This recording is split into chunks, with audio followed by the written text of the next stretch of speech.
அனைவருக்கும் வணக்கம். நம்ம வீட்டுக்குள்ளே அசுத்தங்களை, அருவருப்பான விஷயங்களை சேர்த்து வைப்போமா? சுத்தமாக வைப்போம். அப்போ தான் நமக்கும் நல்லது, நம்ம வீட்டுக்கு வர்றவங்களுக்கும் நல்லது, அக்கம் பக்கத்தார் வீட்டுக்கு வர்றவங்களுக்கும் நல்லது. அது மாதிரி நம்ம வணங்குற கோயில்கள், மசூதிகள், சர்ச்செல்லாம் இருக்கு இல்லையா, பல இடங்கள், அங்கெல்லாம் நம்ம அசுத்தவங்களை அப்படியே மூட்டை கட்டி வைப்போமா? வர்றவங்களை ரொம்ப கஷ்டப்படுத்தும். அதுக்காக அதனால் உடனே நம்ம அதை டிஸ்போஸ் பண்ணிடுவோம், அகற்றி விடுவோம்.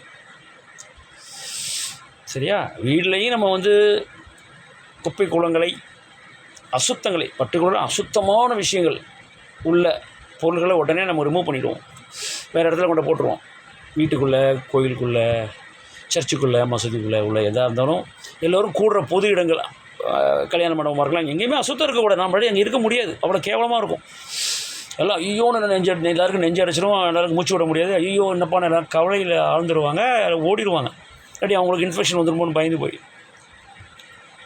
ஸோ வீடை விட புனிதமான விஷயம், என்ன சொல்லப்போனால் கோயில்களை விட புனிதமான விஷயம் அப்படின்னு சொல்கிறத விட, நம்ம உடம்பே ஒரு கோயில் தான். இந்த உடம்பே ஒரு மாபெரும் வீடு தான். இந்த உடல் என்னும் வீட்டுக்குள்ளே நம்ம ஆத்மான்னு சொல்லக்கூடிய நாம் வாழ்கிறோம்.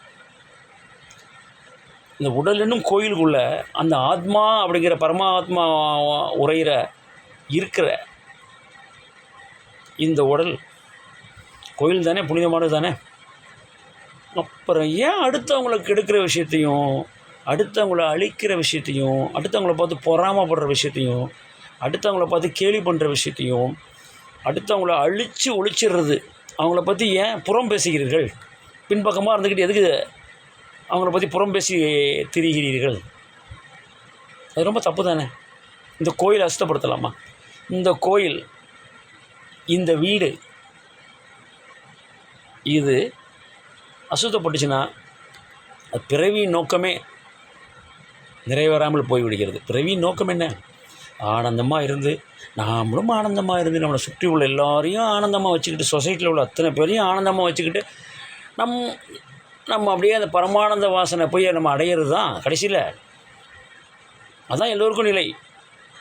பூமியில் தோன்றிய அனைத்து ஜீவராசிகளும் நம்மளும் அழிய தான் போகிறோம் ஒரு நாள். அது உண்மை. அப்புறம் எதுக்கு எல்லாரையும் அழிக்கிறீங்க?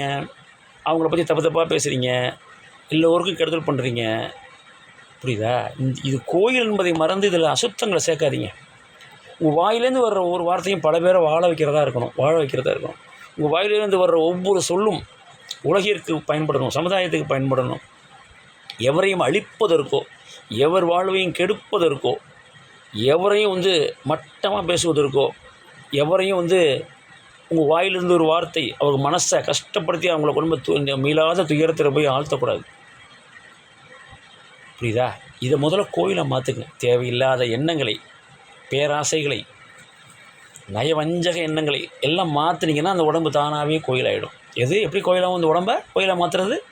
நயவஞ்சக எண்ணங்கள், அடுத்தவர்களுக்கு கெடுதல் செய்யக்கூடிய எண்ணங்கள், இதெல்லாம் நீங்கள் அப்படியே தூக்கி வெளியில் போட்டாலே இது கோயிலாகிடும். இந்த உடல் கோயிலாகிடும். உடல் உண்மையிலேயே கோயில் தான். தெரியாமல் தான் நீங்கள் குப்பைகளை கொட்டி நாற்றம் முடிச்சு குப்பைகளை கொட்டி அதுக்குள்ளே தெய்வங்கிற சக்தியை நீங்கள் உணராமையே கடைசி வரைக்கும் இருந்து அழிஞ்சு போகிறீங்க.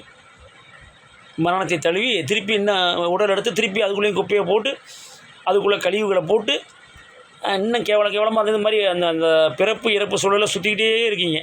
பலதரப்பட்ட மேல்பிரிவில் நீங்கள் பிறந்தால் கூட இன்னும் இது மாதிரி நயவஞ்சக பேச்சு, ஒருத்தரை கெடுக்கிறதுக்கான ஒரு சூழ்ச்சி, இதெல்லாம் பண்ணி திருப்பி கீழ்பிறவிக்கு போடுறீங்க. மனித பிரிவிலேருந்து நீங்கள் கீழே போயிடுறீங்க.